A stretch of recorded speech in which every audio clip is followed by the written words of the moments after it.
Good morning. Good morning, Buddhas and ancestors. That means you. Thank you for being here this morning. And I'd like to start by expressing my gratitude and offering some acknowledgments. So first, thank you, as always, to White Heron Sangha for sharing their beautiful space with us. Such a wonderful second home for us on Sunday mornings.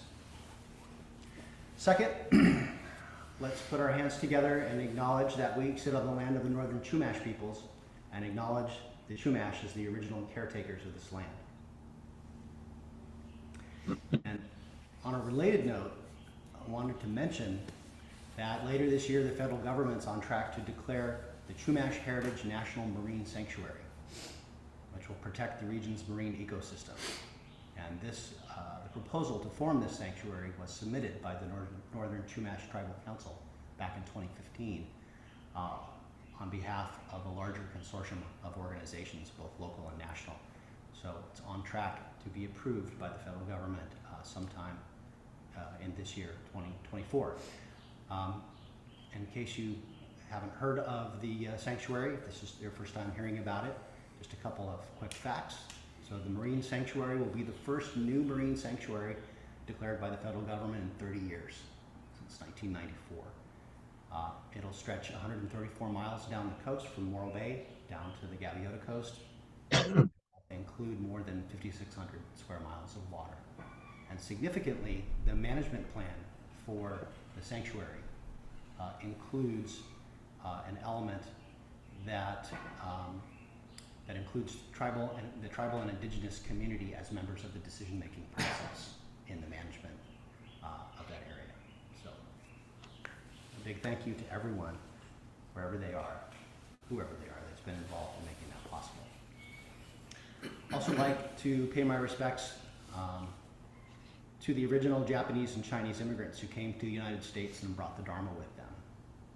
They were here a long time, practicing the Dharma before the dominant culture took notice and before those of us of other ancestral backgrounds began to practice. So very grateful that they brought it down to us and to this country. So thank you to them.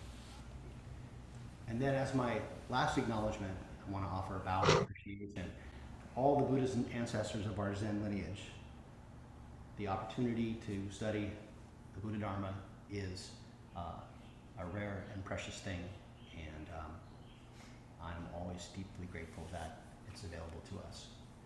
And I started off by greeting you all as Buddhas and ancestors, and I've said this before, and I'll probably continue to make this a part of my talks, but I want to remind you that the ancestors that we revere and that form our lineage and brought the Buddha Dharma down to us may not have thought of themselves as ancestors, but it's been about 2,500 years, so there are a lot of them.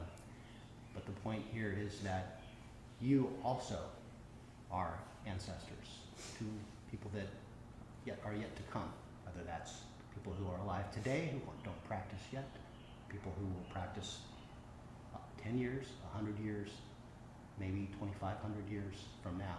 So consider that when you consider the value of your personal practice and what you are accomplishing, or whether you are accomplishing anything. We don't know.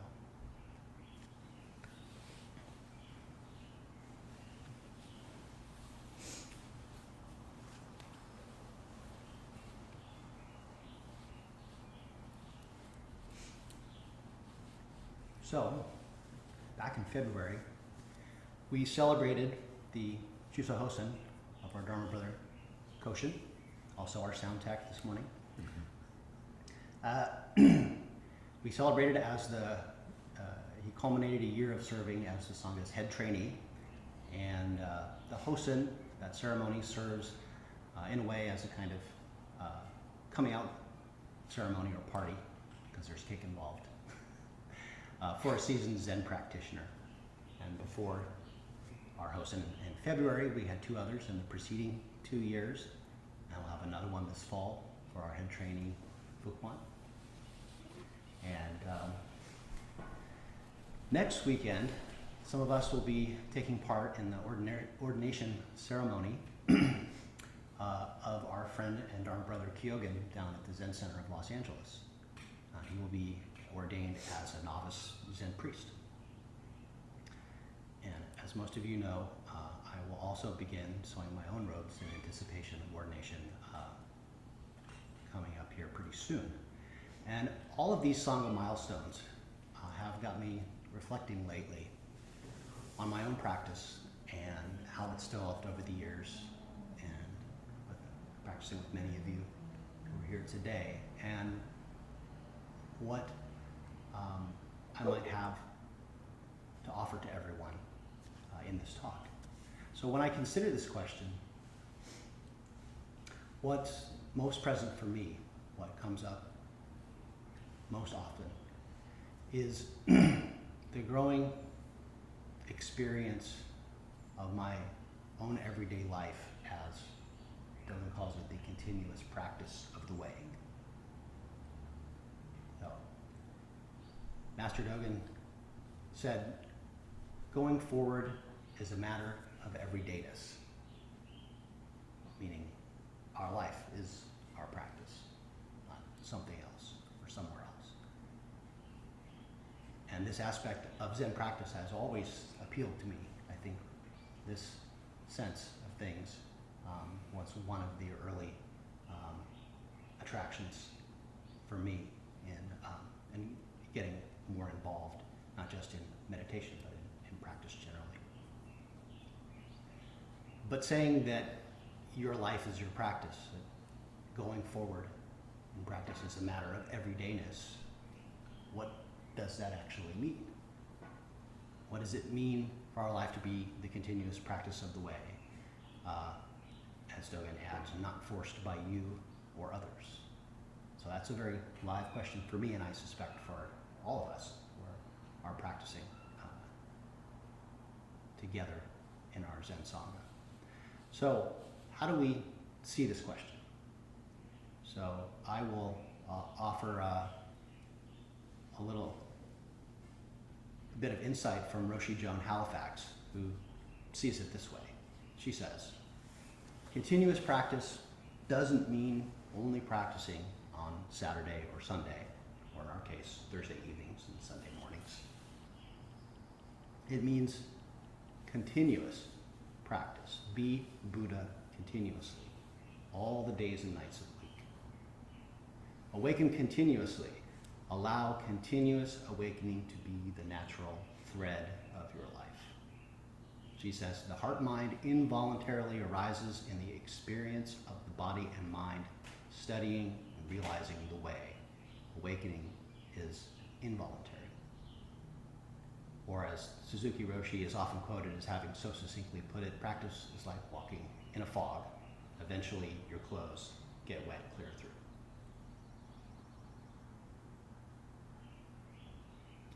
So, in the simple practice of being alive and returning again and again to whatever is our present experience, our actual life, our mind, our body, the world as it is, directly manifest right in front of us, at home, at work, sitting zazen, sitting in a meeting, standing in line at the grocery store, arguing with our spouse, laughing, grieving, worrying, planning, all of this, whatever it is, eventually we find we are soaked through. Not all at once, or not in every possible way, or in every moment or situation, but more and more over time. So, over time, put it another way, our life, just as it is, starts to become clearer and clearer. So it's important to express, however, that while this may be true, times this can feel purely aspirational. Our practice, like our lives, is often filled with difficulty and pain, and struggle. How could it be otherwise if life and practice are the same thing? So, back to Roshi Joan again. She says it's important to understand that continuous practice is our aspiration, not a description of how we already are. We aspire to realize continuous practice in an integrated, inclusive, non-compartmentalized way. Reality always prevails, however, so we struggle to actualize our ideal, and sometimes we flounder. So, hopefully this goes some way in answering the question of what it means for our life to be the continuous practice of the way. But for me, I am always interested in how questions. So that's the what. How, however, how do we practice our lives? So in a previous Dharma talk, I talked a bit about mindfulness as the skillful means for engaging with our life as practice, mindfulness of the breath as well as mindfulness of the body and other related practices outlined in the Satipatthana Sutta. In that same talk, I also talked about Dogen's practice of parental mind and introduced the idea of Menmitsu no Kafu, or taking care of things and being in relation to things with warmth and tenderness. Both of these practices have in common that they are skillful ways of paying attention to our direct experience, to our life. Building on these, then, I want to go a little bit further in exploring the skillful use of attention in our practice. One day, a man of the people said to Master Ikkyu, "Master, will you please write for me some maxims of the highest wisdom?" Ikkyu immediately took his brush and wrote the word attention. "Is that all?" asked the man. "Will you not add something more?" Ikkyu then wrote twice, "Attention, attention." "Well," remarked the man rather irritably, "I really don't see much depth or subtlety in what you just wrote." Then Ikkyu wrote the same word 3 times. "Attention, attention, attention."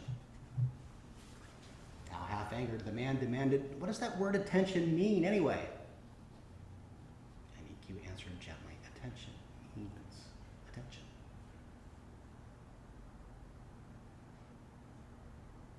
So there you have it.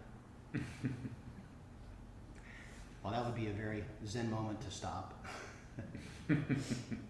Maybe a little bit more discussion would be helpful.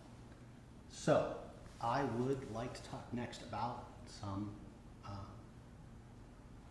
fairly important topics concerning concentration and consciousness, and most of all, curiosity.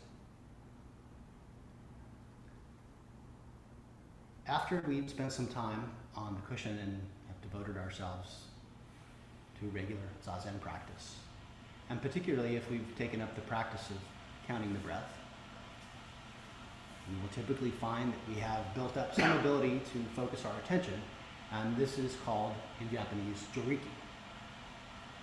Zen Master Kobanchino explained joriki this way. The jo in joriki means stability and strength. Usually it appears as a capacity for accepting other people or situations as they are without wanting to control them. Riki means power, but specifically power that operates from a place of balance, where neither too much nor too little is applied. And Koban, as he preferred to be called, concluded, "Unless you sit, it never grows."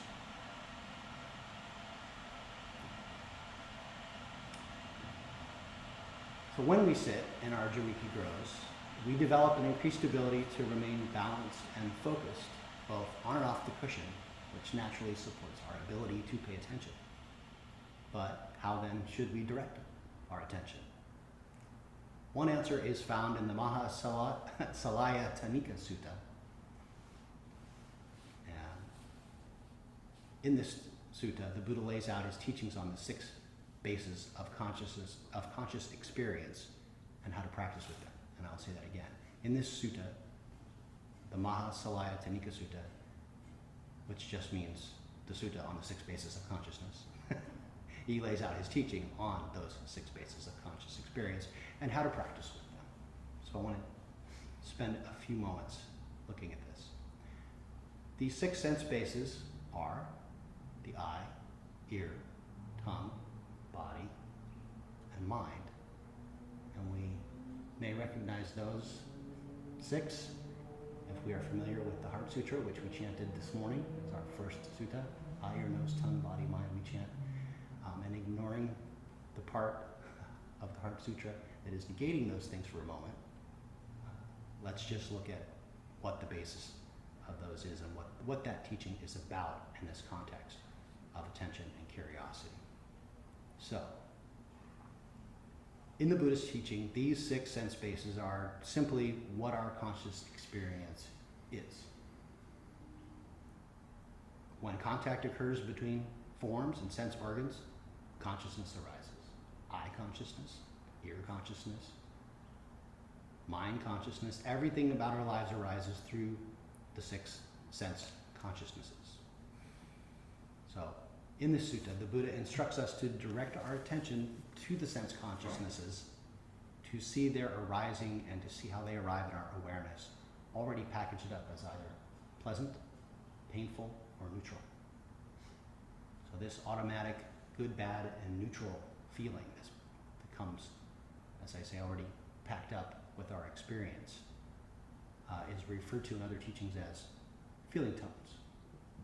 So it's not just that we objectively experience everything through our senses and that it arrives as sense consciousness in an objective way, but it comes already tagged with, I like that, I don't like this, that feels good, that feels bad, I want less of that, that one's okay, I guess, it's unimportant, and so on.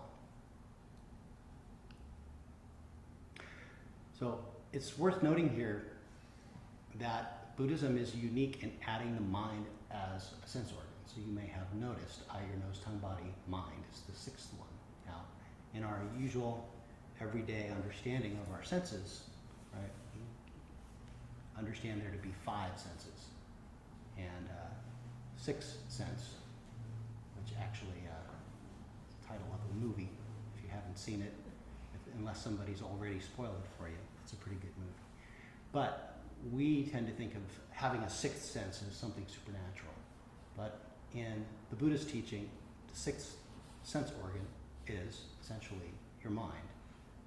And this is not a claim about neuroscience, because that isn't what the Buddha was teaching, but he's teaching us skillful ways to understand and relate to our direct experience. Meaning that if you view your mind as a sense organ, your thoughts, emotions, mental images, whatever phenomenon are just things that arise like other sense experiences. They come into view in mind consciousness. So,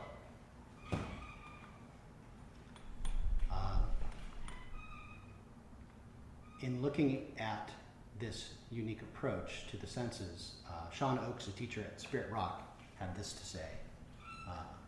We sense our thoughts and feelings rather than having or doing them, including mind in the list of senses rather than as the seat of our sense of self, allows for an easier disidentification with thought and emotion and enables a letting go of clinging to our stories and feelings. So consider that for a moment. It's an interesting difference. So these teachings can be a lot to take in, but the Buddha is pointing us to a fundamental fact about our actual experience. That, as Sean Oakes puts it, everything about our lives and everything our Dharma practice engages with is embodied. When we turn our attention to this embodied experience of being a being with a body, we find it always appears in the form of these 6 sense consciousnesses. So, can we direct the stable attention and power of concentration, the joriki we develop in our zazen practice, to seeing how our sense of self and our perception of the world out there is made of none other than these 6 consciousnesses? complete with the built-in value judgment that I talked about, and good, bad, or neutral, and that have us moving toward or away from or ignoring experiences even before we're fully aware of them. Now, maybe this can sound, or does sound, a bit complicated, maybe a little academic, but I want to assure you that it's not. Actually, what could be further from the truth? What this teaching calls sense consciousness is nothing less than the actual fabric of your life, directly experienced on a momentary basis. Right now, what's present? The distant sound of a car, the breeze through the trees, the sound of my voice, the flickering candle behind me, thoughts about lunch, pressure in your leg, pain in your back, thoughts about work or school tomorrow, apprehension about, did I forget to turn the stove off this morning?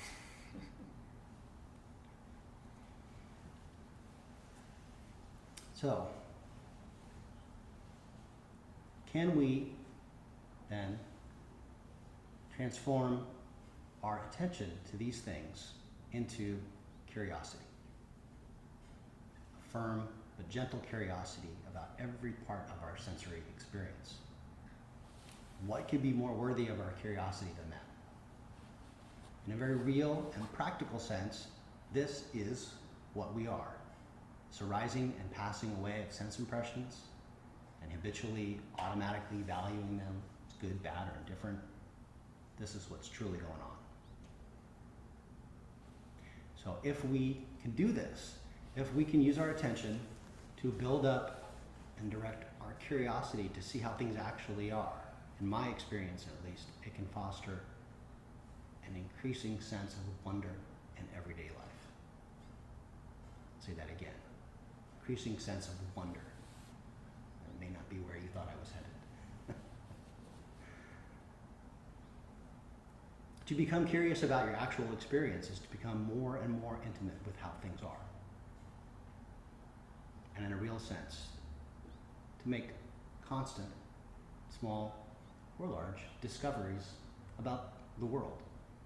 Not the world as you imagine it or as somebody else told you it is, but immediately, right here. How is the world? Oh, it's like this. And now it's like this. Well, that's interesting.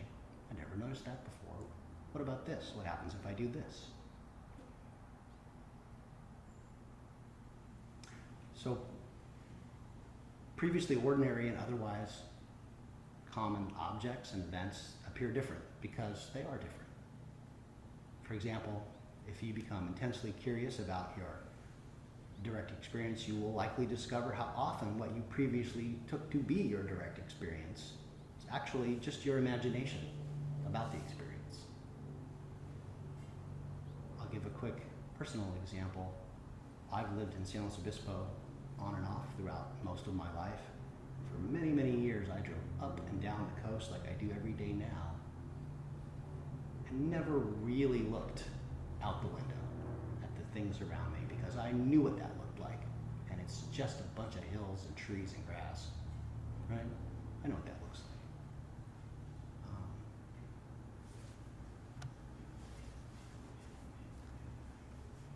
So,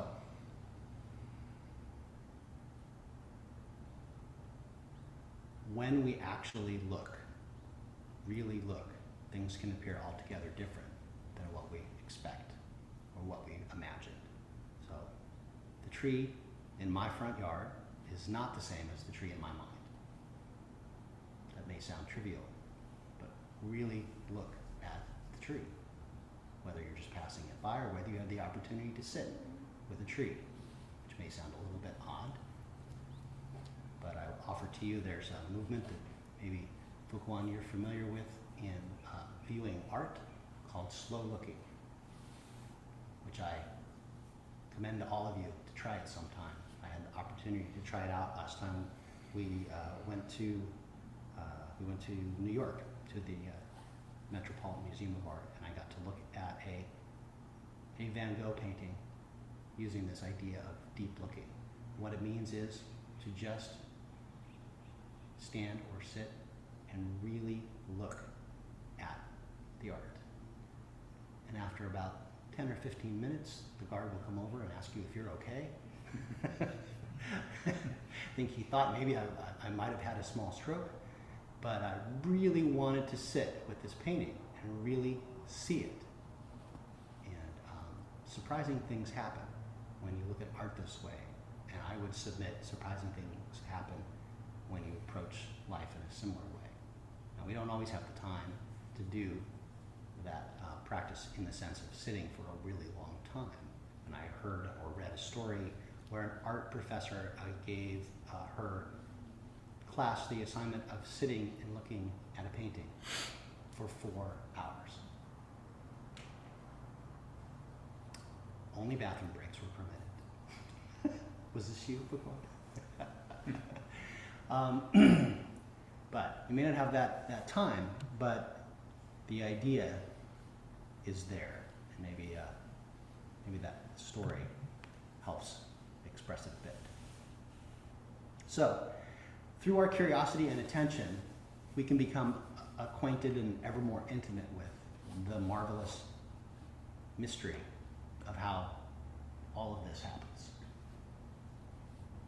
The mere fact that everything is here and it keeps going, keeps arising and passing away, this astonishing and seamless whole, continuously arising, passing, which includes everything that could possibly count as you, and everything else besides, all of it necessary and equal to every other it. What could be more amazing?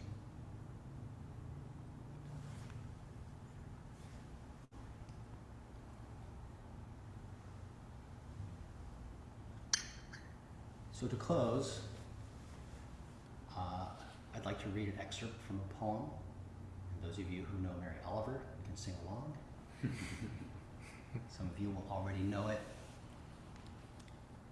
This is from, of course, When Death Comes by Mary Oliver.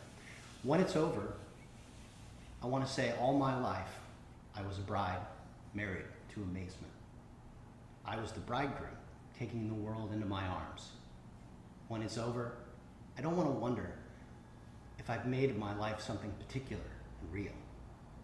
I don't want to find myself sighing and frightened, full of argument. I don't want to end up simply having visited the world. Thank you.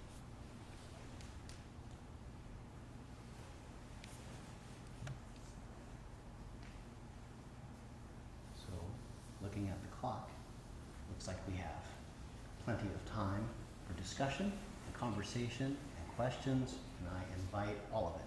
Please, this is my favorite part. So, and that includes our guests this morning.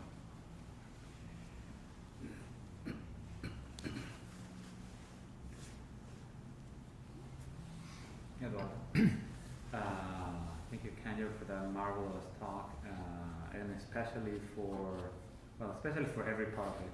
Every part of it was a moment, and then the next, and then the next. It reminds me of when the Dalai Lama, someone asked him, so can you think of the happiest moment of your life? Like right now? And the Rosie John Halifax quote about how just as the actualization of the way, moment by moment, is the practice, it's okay for you to kind of come to grips that it will feel aspirational sometimes. Because otherwise it starts feeling to me like, boy, there I was, effing it up again. Like, because I didn't match to the ideal of what that actualization was supposed to look like, And that's just so gentle to take it that way. So thank you for that reminder. I needed it today. Thank you.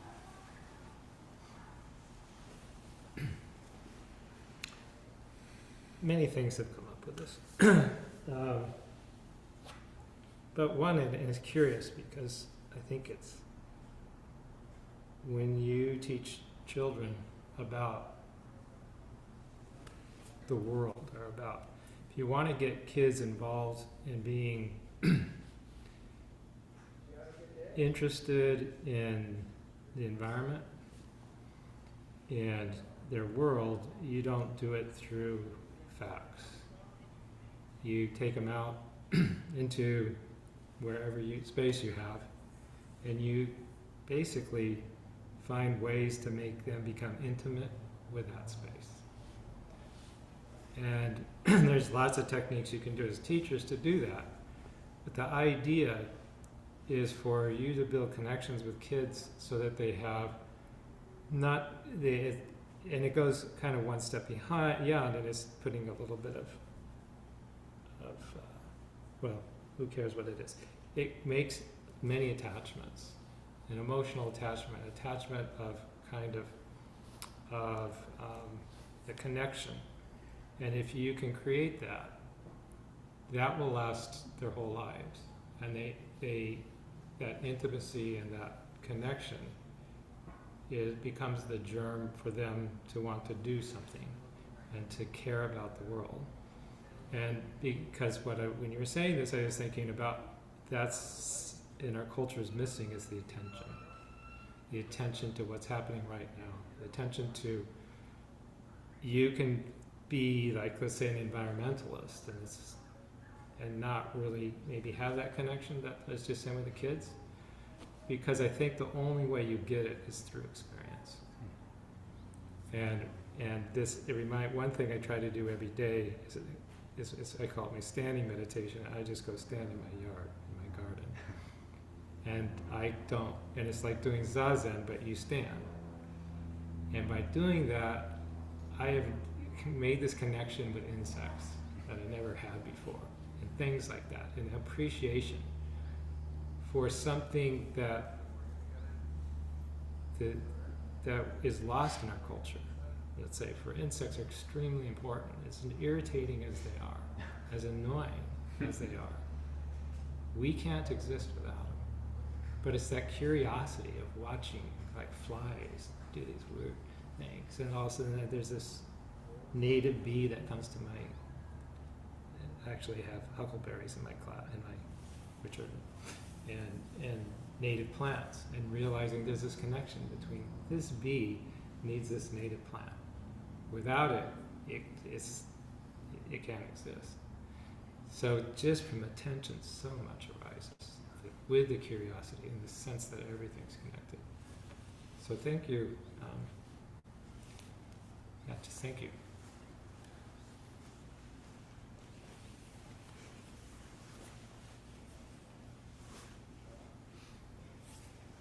Actually, what you're talking about is one of my favorite topics. Not so much the sense basis, breaking it down, but when you were talking, the phrase that kept coming up for me is pass-through device. And I think they use it in businesses and economics, but they use it in electronics too. Koan, what did you say? Speak up, pass-through device. Pass-through, okay. You know, where like if you're connected directly to a circuit and you're passing electricity on, it's just like passing through. And I think they talk about that in terms of economics too, don't they? Yeah, we use that term in many. Yeah. So where a business things come in and they just go out, and that's what I feel like, you know. And that's what all those sense organs were just this pass-through device, and you know, at the best of times, when I'm not complaining and things are not miserable, it's wonderful. You know, it doesn't matter if it's bad stuff or good stuff, it's just coming through. And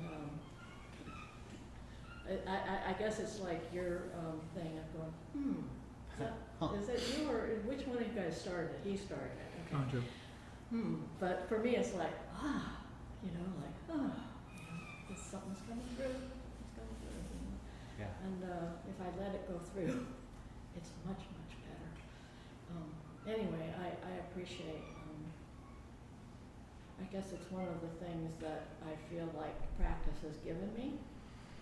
And that, you know, another way of saying it for me is you know, feeling like I'm a little less disconnected. You know, I'm more a part of, and practice has given me that, and I really appreciate that. Thank you. Thank you. Yeah, it's something you said about it passing through you. And what immediately occurred to me was how often I feel like when something comes up, especially when it's negative, it's not that it's passing through me, it's that it's getting inside and running up against me, and bam, and now I got to deal with it. And instead, if I can experience it as, well, it's here, it'll pass through.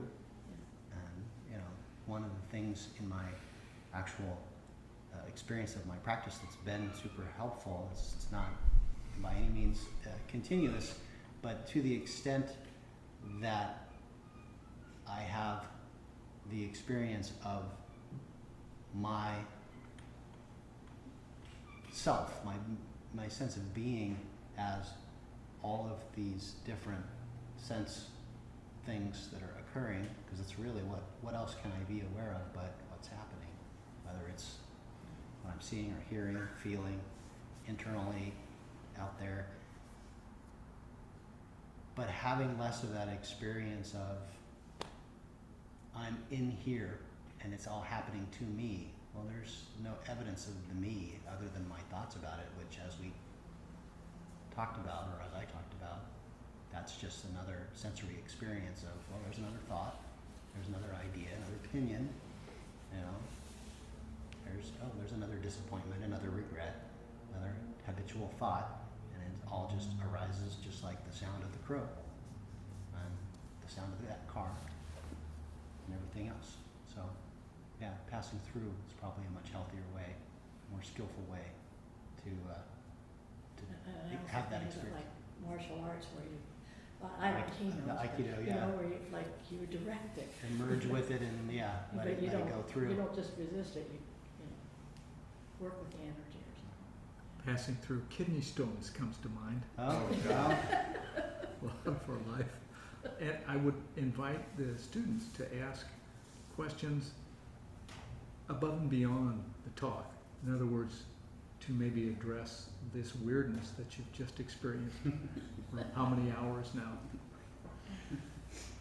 Yeah, I guess to add to that, I don't know, my mom has kind of gone through a lot of like spiritual experiences, sort of, and like spiritual journeys, and she's always talking to me sort of about spirituality. And I remember like distinctly, like a year ago, her talking to me about like, if you can look at your emotions as like clouds that are coming over and like just watching them pass by, instead of like, this is me and I'm really angry and I'm in my body right now. Like, instead of, you know, just being like consciously examining them and being like, this will pass, then it's like, yeah, I've heard that before, and I think that's been like really helpful throughout my life generally. But yeah. I have something not like really related, if that's all right. Yeah, please do. I don't know. I guess you mentioned that the history of like the practice goes back like 2,500 years, yeah, How, roughly. What is like the origin, or like The origin. Starting point. how, The starting point. What happened 25 years ago? Oh, yeah. 25 So years ago. 2,500 years ago was to put it very succinctly, the life and teaching of the Buddha Shakyamuni. And I don't know if you guys have studied Buddhism in your class, but Siddhartha Gautama was the guy, the man, and became known as the Buddha, which just is a title, actually, not his name. It means the guy who woke up, the awakened one. And I can give a little rundown of his basic story if you like. And he was someone who was born into a wealthy family, was raised as a prince and protected from all of the negative experiences of life. And sometime I guess around the time he was 30, he decided that he wanted to get out of the palace that he was raised in and that he'd never really been outside of. And he convinced one of his attendants to take him out, and there he saw, for the first time in all its stark reality, sickness, old age, and death. And he'd really been protected and sheltered from all of that, and that troubled him. And then the fourth thing he saw, and there was a series of trips involved in all of this, was what do they call him? Mendicant monk. A mendicant monk, yeah, who was sitting in meditation. And so he, from that, decided that he was going to leave his sheltered and privileged life and go out and try to figure out what all this means. And so he studied with several different teachers at the time and mastered their teachings, but wasn't satisfied with what he learned. So he eventually decided to sit down, famously in the story, under a tree and return back to the basic experience of meditation that he had as a child, and sit there until he had some insight into what all this is about. And I hope that's not too rough a translation. My teacher is sitting right here. But off the top of my head, that's my sort of colloquial explanation. That's it all. But And this is all taking place, or took place, in northeast India. yeah, around the India and Nepal area, if I recall. And so he did have an awakening, and his insight became the basis for his teaching, and he taught, I think, 40 years. And from that, 2,500 years later, it's come down to us through many different traditions and lineages, different versions of the teaching of the original Buddha. So I hope that makes sense and is helpful.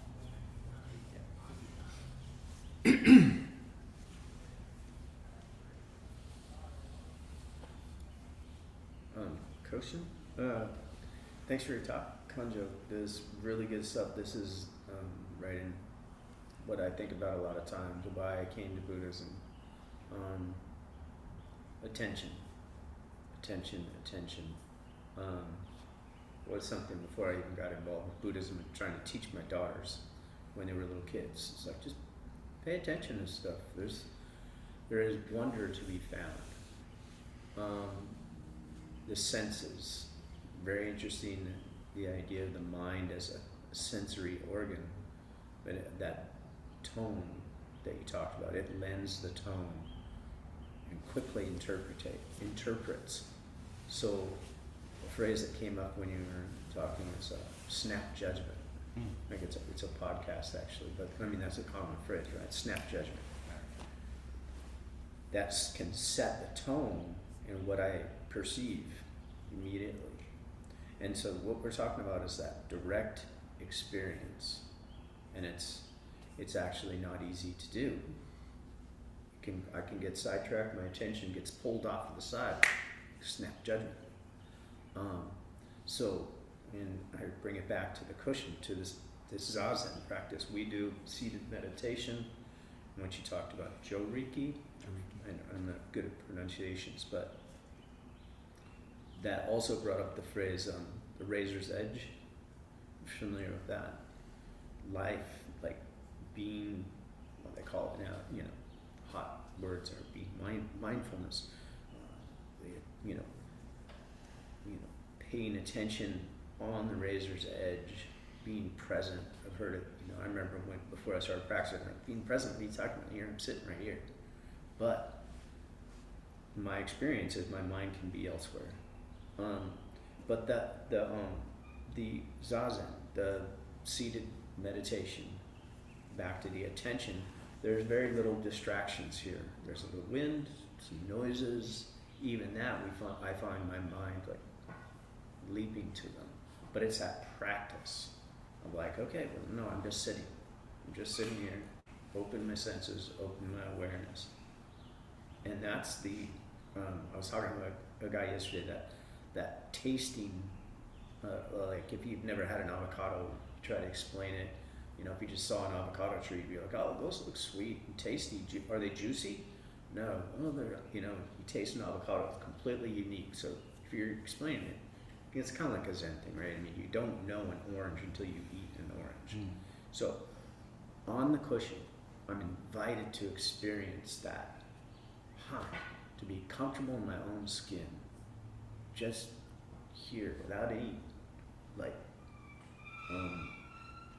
without being under attack. I mean, it's literally just a safe place. And then I can relax and go, huh, what's here?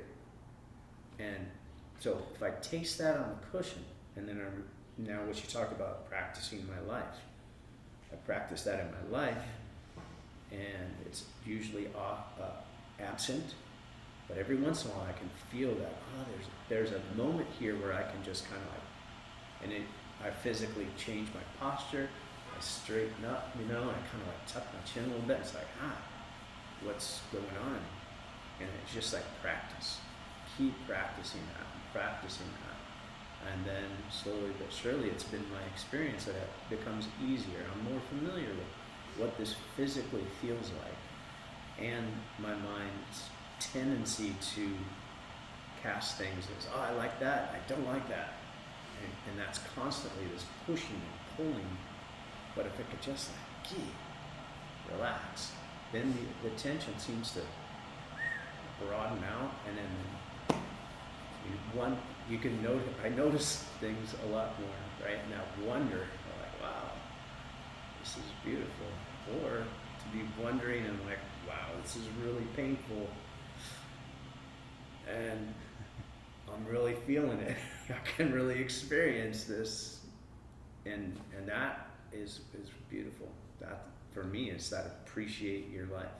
Our teacher, the Taizan Maizumi from the Zen Center in Los Angeles, his book Appreciate Your Life, and that's a good direction for me to go in. So. And I'm glad you brought that that phrase up.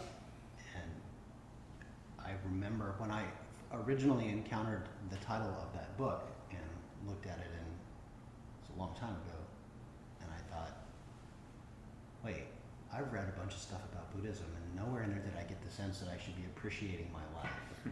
How does that fit together with everything else? But, you know, fast forward all this time later, yeah, now it makes perfect sense to me, right? But I think he also used to ask people, are you appreciating it? This was the founder of the Zen Center of Los Angeles, that we are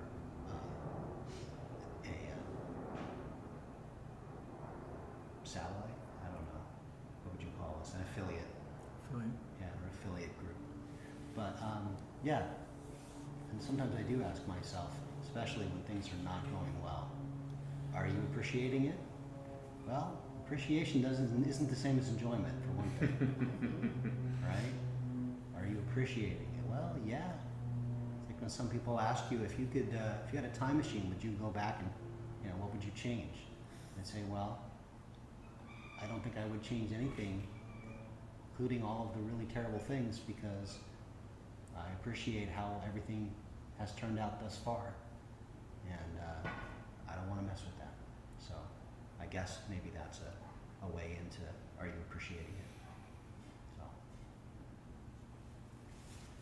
all right, I think that's probably time for us. Thank you.